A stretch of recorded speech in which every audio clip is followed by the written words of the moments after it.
बिस्मिल्लाहिर्रहमानिर्रहीम। तुमसे है पाकिस्तान में खुशामदीद। मैं हूं साजिद हुसैन। हमेशा की तरह मजबूत मुस्तहकम पाकिस्तान पर बात करने के लिए हमारी कोशिश होती है न सिर्फ तमाम पॉलिटिकल पार्टीज के रहनुमा बल्कि बिजनेस कम्युनिटी, दीगर शोबाजात के लोग जो कि पाकिस्तान की तामीर में, पाकिस्तान की तरक्की में अपना हिस्सा डालते हैं, जानी माली तौर पर, और पूरी दुनिया में पाकिस्तान का नाम रोशन करते हैं। ऐसी शख्सियात को हम बुलाते हैं और उनसे पूछते हैं और वो बताते हैं हमें कि हमें और कुछ क्या क्या करने की ज़रूरत है। तो आज स्पेशल प्रोग्राम हमने तरतीब दिया मतलब खेलों के फ़रोग के लिए कि पाकिस्तान में यूँ तो हॉकी से लेकर क्रिकेट और बहुत सारे मतलब हमारे एथलीट्स हैं, चाहे वॉलीबॉल है, जूडो चैम्पियन है, मतलब बहुत सारी खेलों की जो सरगर्मियां हैं उन पे हुकूमत की नज़र होती है। तो आज भी हमने कुछ स्टार्स को मदऊ किया है कि न सिर्फ पाकिस्तान बल्कि पूरी दुनिया में उन्होंने मुल्क व मिल्लत का नाम रोशन किया। तारुफ करवाता चलो, हमारे साथ मौजूद है, आप सेक्रेटरी जनरल हैं साउथ एशियन जूडो चैम्पियन के तारिक अली साहब। बहुत शुक्रिया तारिक साहब, आपने टाइम दिया। और उनके साथ कुछ एथलीट्स मौजूद हैं, मोहतरमा कायनात आरिफ। बहुत शुक्रिया कायनात आपका भी। और उनके साथ इसरा वसीम।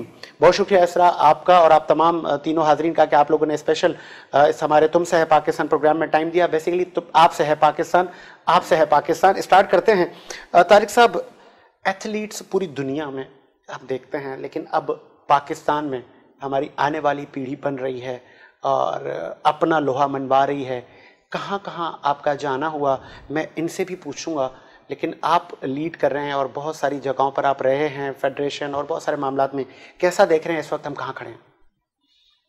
थोड़ा सा बैकग्राउंड है कि जो मार्शल आर्ट, जूजित्सु ये आर्ट जो जापानीज आर्ट है, तो जब से पाकिस्तान में इसकी ऑर्गेनाइजेशन 96 के अंदर बनी और फिर हमने इंटरनेशनल लोकल और डोमेस्टिक लेवल से होते हुए जब इसको प्रमोट किया, तो हम जब एशिया लेवल के ऊपर, इंटरनेशनल लेवल के ऊपर आए, तो अप्रॉक्सीमेट मैं तकरीबन पाकिस्तान को कोई 40+ कंट्रीज़ में रिप्रेजेंट कर चुका हूँ अल्हम्दुलिल्लाह, माशाल्लाह। तो और डिफरेंट अपने उस मेरे पोर्टफोलियो में कभी मैं पाकिस्तान टीम को एज एथलीट रिप्रेजेंट किया, कभी मैंने कोच किया, कभी मैं इंटरनेशनल रेफरी की हैसियत में मैंने पाकिस्तान को रिप्रेजेंट किया, तो कभी मैंने एज आ टीम मैनेजर किया, और अभी मैं अल्हम्दुलिल्लाह साउथ एशिया के जनरल सेक्रेटरी भी हूँ और एसोसिएट जनरल सेक्रेटरी हूँ पाकिस्तान जूजित्सु फेडरेशन का।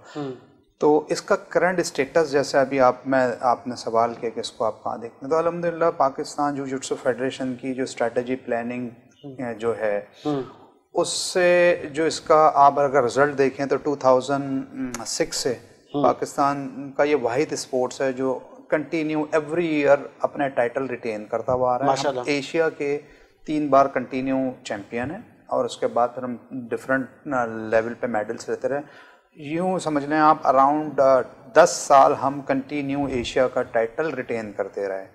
उसके अंदर हम वर्ल्ड की 2nd रैंकिंग में 2015 में रहे और उसके बाद अभी 2021 में हमने इनकी शक्ल में गोल्ड मेडल जो है जूनियर कैटेगरी में लिया।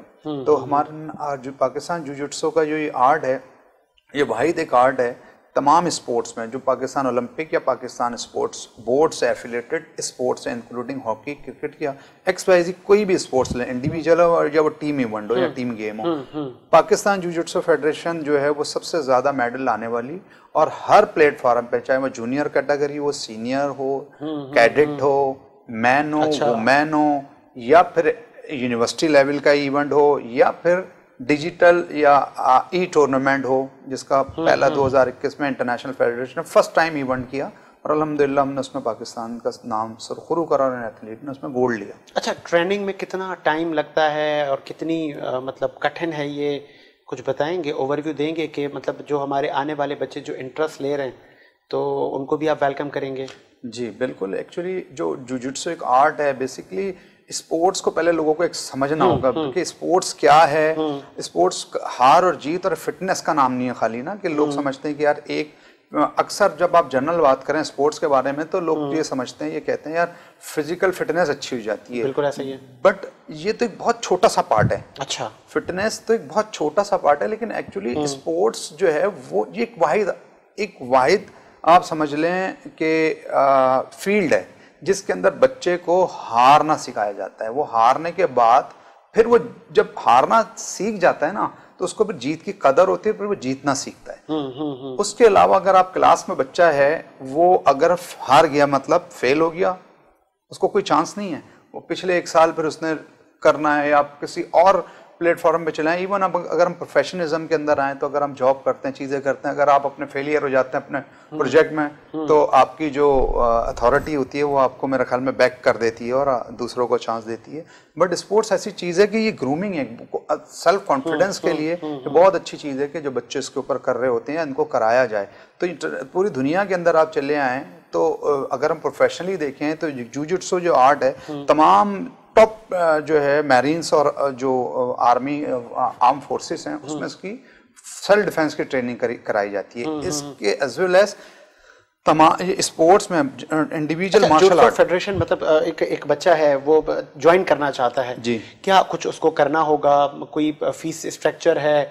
कैसे आपको वो ज्वाइन करे? उसमें यह है कि हमारी ये फेडरल लेवल पर हमारी फेडरेशन बनी हुई है, इसके यूनिट्स हैं तमाम प्रोविंस में, उन प्रोविंस के नीचे डिस्ट्रिक्ट वाइज प्रॉपर स्ट्रक्चर है। फिर उससे एफिलेटेड तमाम क्लब्स हैं। इवन दो कि अगर मैं सिर्फ सिंध की बात कर लूँ, तो सिंध में लाड़काना, सखर, मीरपुर खास, हैदराबाद और जितने भी आपके डिस्ट्रिक्ट्स हैं, इन तमाम में सांगड़, इस तमाम जगह हमारे तो वो कैसे ऊपर आते हैं? मतलब आप कैसे वो स्कूटनी करते हैं? कैसे पता चलता है कि फला डिस्ट्रिक्ट में एक बच्चा है जिसमें वो गट्स हैं, आप विजिट करते हैं? जी, उसका तरीक़ेकार ऐसा होता है। फॉर एग्जांपल कि लड़काना में हमारी एक टीम है, हमारे एक अच्छा एथलीट है, वो ट्रेनिंग कर रहा है, वहाँ क्लब्स हैं, तो वहाँ पूरा स्ट्रक्चर है, हमारे सेक्रेटरी प्रेसिडेंट, फिर क्लब्स हैं, क्लब्स में बच्चा ट्रेनिंग करता है, क्लब लेवल से वो डिस्ट्रिक्ट लेवल पर आता है कंपटीशन में, ट्रेनिंग सेशंस में, डिस्ट्रिक्ट से वो प्रोविंस पे आता है, प्रोविंस के बाद वो जब इसमें एबिलिटी होती है वो कंपटीशन में पार्टिसिपेट करता है, विन करता है, ऊपर आता है, फिर प्रोविंस से वो नेशनल लेवल पे आता है। नेशनल लेवल के ऊपर वो फिर आउट ऑफ कंपटीशंस में डिपार्टमेंट्स भी होते हैं, पाकिस्तान आर्मी, वापडा, एयरफोर्स और पुलिस, इस तरह के सारे डिपार्टमेंट होते हैं प्रोविंस के साथ। फिर वो बच्चा बेसिकली उस लेवल पे आने से पहले ग्रूम हो रहा होता है। फिर प्रोविंस की जो एसोसिएशन या डिस्ट्रिक्ट की, वो उसके ऊपर थोड़ी एफर्ट कर रहे होते हैं, कोचेस कर रहे होते हैं। उसके बाद जब वो फाइनल राउंड पर आ जाता है कि नेशनल लेवल पे जब वो परफॉर्म करता है, तो उसके बाद वो नेशनल टीम में आता है, उसके बाद वो पाकिस्तान को इंटरनेशनल प्लेटफॉर्म पे रिप्रेजेंट करता है। तो उससे पहले फेडरेशन फिर उसके ऊपर काम करती है, जो हमारे कोचेस की कमेटी हैं, कोचेस हैं, फिर हमारा टेक्निकल स्टाफ है, वो उसके ऊपर जब काम करता है तो उसको इस लेवल पे ग्रूम करता है कि वो जो है इंटरनेशनल लेवल पर खेलते हुए पाकिस्तान के पार्टिसिपेट नहीं करे, मेडल दे। तो उस मेडल के लिए हम बहुत ग्रूम करते हैं, क्योंकि 10 साल से, जैसे मैंने बताया, वाहिद स्पोर्ट्स है पाकिस्तान का जो कंटिन्यू मेडल रिटेन कर रहा है, अपना टाइटल रिटेन कर रहा है, पाकिस्तान को मेडल दे रहा है एवरी ईयर। सिर्फ ये पेंडेमिक का 2020 जो है ये गैप हुआ है, अदरवाइज 2006 से ऑनवर्ड 2021 तक एवरी ईयर हमारे जो है 2-3 मेडल पाकिस्तान को पाकिस्तान जुजित्सु फेडरेशन देती है। चलें, आप हमारा फख्र हैं। हम आगे बढ़ते हैं कायनात आरिफ की तरफ। कायनात, क्या फीलिंग्स थी, मतलब इतनी बड़ी अचीवमेंट, क्या कैसे एक्सप्लेन करेंगी? बहुत ही खुशी की बात है, क्योंकि पाकिस्तान अपने, जब हम नेशन को प्राउड फील करवाते हैं, हम उसके लिए मेडल लेकर आते हैं और वो मेडल गोल्ड होता है, तो उसकी फिर फीलिंग्स ही अलग हो जाती हैं। पेरेंट्स प्राउड फील करते हैं। हिस्टोरिकल एक वो लम्हा होता है और तारीखी के आप मुल्क के लिए कुछ करके आते हैं। बिल्कुल ऐसी है। और यहाँ पे अहले मोहल्ला न सिर्फ बल्कि रिश्तेदार और पूरी पाकिस्तानी कौम आप फख्र करती है आप पर। और वहाँ पे आपकी क्या फीलिंग्स होती हैं जब फाइनल राउंड होता है? क्या चल रहा होता है कि पता नहीं जीत पाएंगे नहीं? बिल्कुल ऐसी होता है, क्योंकि हमारा तो ये ई टूर्नामेंट हुआ था, तो इसमें भी हम लोग रिजल्ट का वेट कर रहे थे, क्योंकि एक फीलिंग ही अलग होती है जब हमारे सर ने हम लोगों को रिजल्ट बताया कि जो है पाकिस्तान गोल्ड में, क्योंकि हमने 2 टीम्स को बीट किया था, ऑस्ट्रिया और बांग्लादेश। क्योंकि हमारे इसमें टोटल जो है 373 टीम्स थी और 31 कंट्रीज थी। तो हम लोगों का इसमें टीम वर्क था और हम लोगों ने जो है इसमें 2 कंट्रीज को बीट किया, that is Austria and Bangladesh. तो जब हमने पाकिस्तान का नाम जो है सबसे फर्स्ट पे देखा, तो वो फीलिंग ही सबसे पहली अलग थी। उसके बाद फिर ऑल एंड ओवर शुरू हो गया, फिर कॉल्स वगैरह, मुबारक वगैरह, दैट्स ऑल। क्या कहेंगे, मतलब जो आपसे जो इंस्पायर होती हैं बहुत सारी बच्चे बच्चियाँ, उनकी भी ये ख्वाहिश होती है कि हम भी पाकिस्तान के लिए कुछ करें, तो किस लगन, किस रोल मॉडल के साथ आप उतरी थी मैदान में?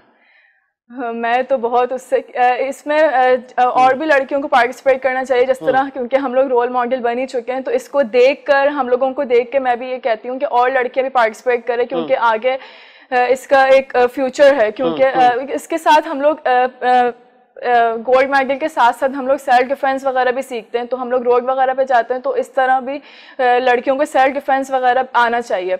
तो उस पर जो है ये होता है कि अगर लड़कियां निकलती हैं और इंस्टीट्यूट वगैरह इन सब चीज़ों में, तो हम लोगों को देख के, क्योंकि हम लोग इस तरह नहीं निकलते, पेरेंट्स के पीछे सपोर्ट होता है, सब चीज़ें होती हैं, बैक पे बहुत सपोर्ट चाहिए होती है। तो उसके बाद फिर हम लोग एक मुल्क का नाम फ़ख्र से बुलंद करते हैं, उसके साथ साथ अपनी भी प्रोटेक्शन रखते हैं। बिल्कुल। तो मतलब कितना आपको खुद पे वो होता है, कितनी प्रोटेक्शन आप कर सकती हैं, मतलब आप फाइटर हैं? बिल्कुल, अल्हम्दुलिल्लाह। ओके, जबरदस्त। चलें आगे बढ़ते हैं। कायनात आरिफ के बाद हम इसरा वसीम। इसरा मतलब गोल्ड का टाइटल और मुल्क के लिए तो बहुत एजाज की बात होती है। आप किस अल्फाज में और कैसे याद करेंगी उस लम्हे को, और क्या कहेंगी हमारे आने वाले फ्यूचर को? जब गोल्ड का सुना कि गोल्ड हमें मिला है तो फिर हम बहुत खुश हुए और खुशी के मारे आंसू निकल आए, और यकीन नहीं आ रहा था कि हमने इतनी मेहनत की तो हमें उस मेहनत का फल गोल्ड मेडल की सूरत में मिला। और जब पता चला तो सबसे पहले हमारे सर को बहुत खुशी हुई, उसके बाद फिर हमारे माँ बाप, उनको बताया तो वो तो बहुत खुश हो गए कि तुम लोगों की इतनी अरसे की मेहनत जो है देखो रंग लाई। और क्योंकि आपको पता है कोविड की जो सिचुएशन चल रही थी उसमें बहुत मुश्किल था क्लब्स वगैरह में ट्रेनिंग करना और एसओपीज़ को फॉलो करते हुए, और बहुत हमने जो है इस कोविड की सिचुएशन में भी अपनी ऑफलाइन और इंडोर जो ट्रेनिंग होती है वो पाकिस्तान जिजित्सु फेडरेशन ने सेशंस हेल्ड करे थे, तो हमने अपनी इंडोर भी एक्टिविटीज ये रखी। कितनी सपोर्ट की आपको टीचर्स ने, फेडरेशन ने कितनी सपोर्ट की जी? कोई शिकायत का भी कभी मौका दिया?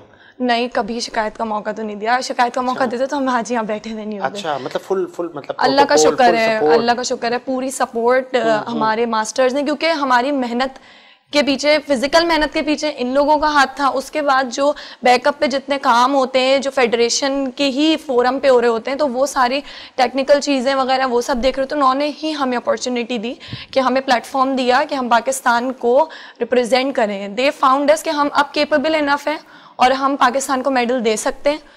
तो after taking us an observation और हमें पूरा चेक करके हमारे प्रॉपर मेडल्स पीछे के देख के, तो उन्होंने हमें इस काबिल समझा कि हम पाकिस्तान के लिए मेडल ला सकते हैं। बेहतरीन। ब्रेक लेते हैं, ब्रेक के बाद मजीद बात करेंगे कि हमारे आने वाला जो फ्यूचर है वो न सिर्फ और शोबों में बल्कि खेलों के शोबों में भी बहुत सारा पोटेंशियल रखता है, और पाकिस्तान के लिए गोल्ड मेडल्स और जिजित्सु फेडरेशन की जिस तरह बात कर रहे थे हाजरीन, तो हर बार ही ये सरप्राइज़ करते हैं मुल्क को। एक ब्रेक लेते हैं, ब्रेक के बाद आते हैं।